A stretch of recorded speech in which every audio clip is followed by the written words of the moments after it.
Iran defends strikes on Gulf neighbors, declares huge trust gap will last decades amidst regional betrayal.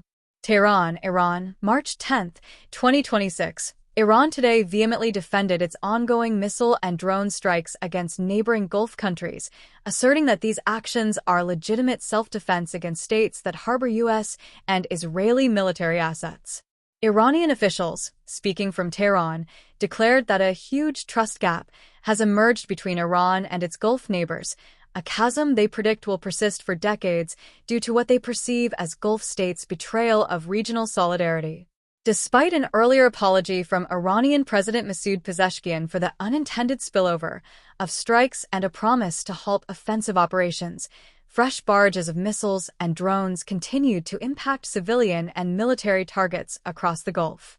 This contradiction has fueled widespread skepticism, with Gulf states, notably the UAE and Qatar, expressing a profound sense of betrayal and condemning the attacks as inexcusable violations of sovereignty and international law.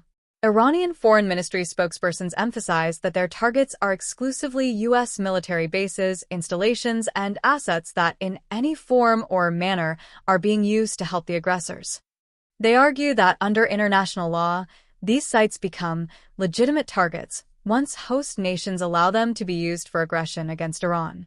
This narrative aims to shift blame outwards, portraying Gulf states as complicit in U.S.-Israeli aggression rather than innocent victims.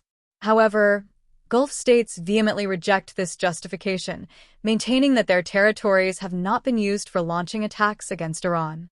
Qatar's Prime Minister and Minister of Foreign Affairs, Sheikh Mohammed bin Abdulrahman Al Thani, explicitly condemned the Iranian miscalculation that led to attacks on Gulf states, stating it destroyed hopes for a peaceful resolution. He reaffirmed Qatar's consistent pursuit of diplomatic channels and its refusal to participate in attacks on Iran. This sentiment is echoed by the GCCU joint statement from March 5, which strongly condemned the unjustifiable Iranian attacks that targeted civilian infrastructure and threatened regional security.